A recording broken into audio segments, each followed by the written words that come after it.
Hi all, അസ്സലാമു അലൈക്കും, welcome back. ഇന്ന് സ്പെഷ്യലായിട്ട് സിമ്പിളായിട്ടൊരു ബ്രേക്ക്ഫാസ്റ്റ് ഉണ്ടാക്കാമെന്ന് വിചാരിച്ച്. വീട്ടിൽ പച്ചരി ഉണ്ടെങ്കിൽ ഈസി ആയിട്ട് ഉണ്ടാക്കാം. പച്ചരി 2 മണിക്കൂറോളം കുതിർത്ത് വെക്കുക, അല്ലെങ്കിൽ ഓവർനൈറ്റേ കുതിർത്ത് വെക്കുക കേട്ടോ. പിന്നെ കുതിർത്ത് വെച്ച പച്ചരി ജാറിലിടുക.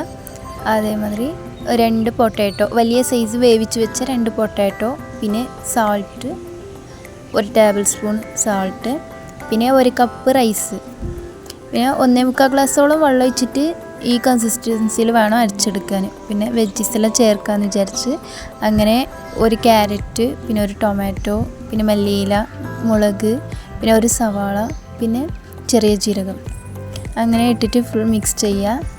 നല്ല ടേസ്റ്റാണ് ഈ ഒരു ബ്രേക്ക്ഫാസ്റ്റ്. ഉണ്ടാക്കി നോക്കുക എല്ലാവരും. പിന്നെ ഞാനൊരു പാൻ എടുത്തിന്, അതിലേക്ക് ചെയ്ത് വെച്ച ബാറ്റർ ഒഴിച്ച് കൊടുക്കുക. ലോ ടു മീഡിയമിൽ വേണം കേട്ടോ ഫ്ലെയിം. 2-3 മിനിറ്റ് കഴിഞ്ഞിട്ട് എടുക്കുക. ഇതേമാതിരി ആയിട്ടുണ്ടാവും. നല്ല ടേസ്റ്റാണ്.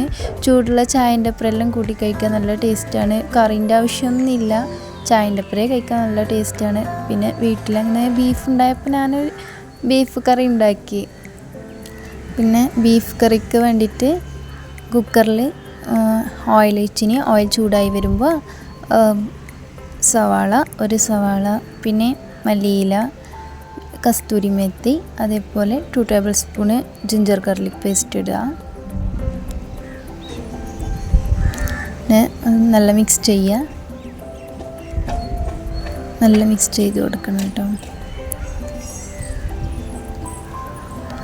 അതിലേക്ക് പട്ട കറാമ്പ്, 2-3 പട്ട കറാമ്പ്, പിന്നെ ഒരു 5-6 മുളക് ഇട്ട് കൊടുക്കുക.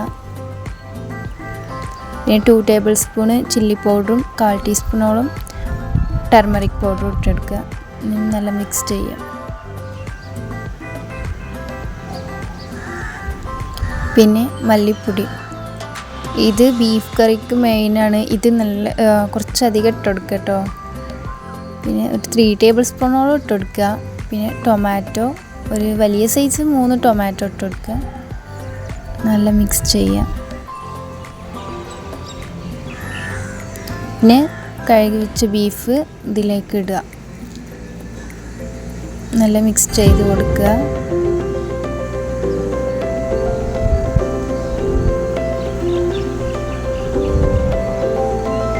സാൾട്ട്,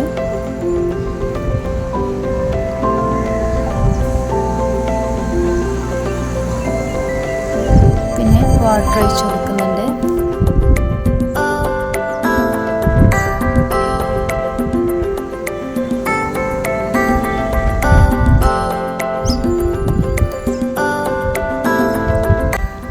ഈ ബീഫ് കറി ചപ്പാത്തിക്കും എല്ലാത്തിനും നല്ല ടേസ്റ്റാണ്. പിന്നെ 2 കപ്പോളം വെള്ളം ഒഴിച്ച് കൊടുത്തിന്. പിന്നെ കുക്കർ അടച്ച് വെക്കുന്നുണ്ട്. ബീഫ് കറി നല്ല ടേസ്റ്റാണ് അപ്പത്തിനും. പിന്നെ ബീഫ് കറിക്കും അപ്പത്തിനെല്ലാം നല്ല കോമ്പിനേഷനാണ്. എല്ലാവരും ട്രൈ ചെയ്ത് നോക്കുക. അസ്സലാമു അലൈക്കും.